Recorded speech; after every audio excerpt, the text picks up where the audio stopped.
At syempre mga kamisis, andito tayo ngayon sa Sampaloc, Manila sa Mama Rosario's Native Delicacies kasi nga magluluto tayo ng bikong itim. O, hindi ba? Mama Rosario, good morning. Ano ba ang ingredients natin? Malagkit na itim, sukal at saka gata. Ano pong una nating gagawin?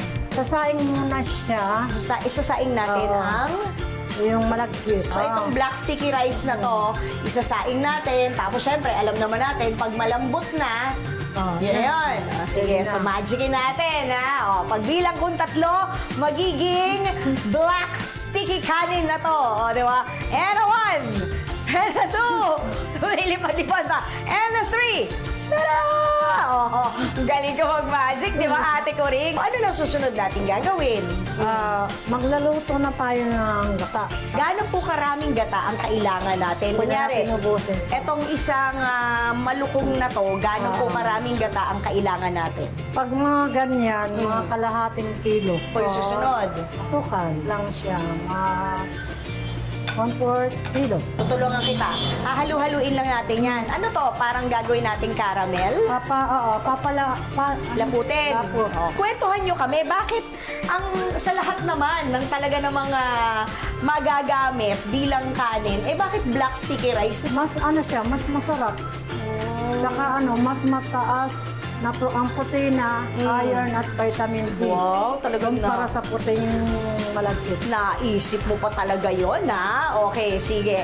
O, mga ilang minuto po to? Mga 20 minutes. O, sige, so habang hinahalo natin to, meron po ba tayong pwedeng ibang gawin? Pwede tayong gumawa ng ating latek, yan yung pang-toppings doon sa ating bikong itim. Gaano po karaming gata ang kailangan natin dyan, Mami? Ano lang, kahit mga isang tasa lang. So, kailangan pala, Mami Rosario, hinahalo-halo din yan, yung gata na yan. Hanggang magkulay po. Mga ilang minuto po yan. Mga 15 minutes. Pagka ganito na, pwede na po natin ilagay ito. Pwede na po. Sinaing na black sticky rice. Okay, sige. So, ilagay na natin. Slide lang natin itong isang malukong na yan. Lagyan natin ng konti. Ay, lumipad.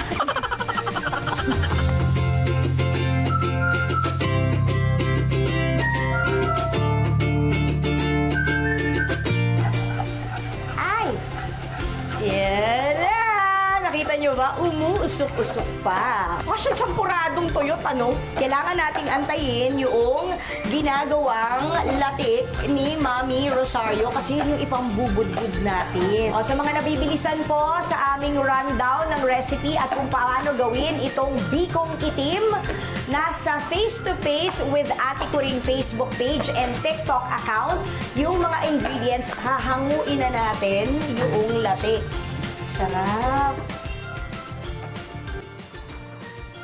Yung mga natirang mantika, Kinukuha habang tatanggalin. naghahalo para Okay. maluto siya. Hindi isasama yung sobrang mantika Kasi hindi siya nalutong. ng latek Hindi siya lulutong kung kapag mamantika. mamantika. So, assemble time, Mami. Eto, ganito yung itsura ng pangbenta ni Mami Rosario. Ilan po ang serving nito? Pang ilang tao? Mga 4. Lagyan natin ng latek. Okay, dito sa gitna para sigurado. Yan. Ikalat-kalat nyo lang ang latek, mga misis. Eto, yung pambenta o kaya pangregalo, hindi ba? Pwede yan. Pero kung nasa bahay lang naman kayo, pwede na yung naka-balukong or mangkok.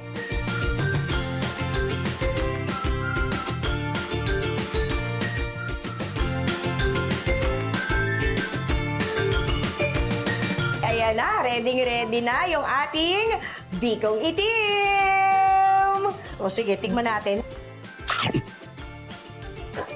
Ang sarap. Kasi yung gata at yung asukal, yung pinaghalo natin, naglasang coco jam. Ang sarap.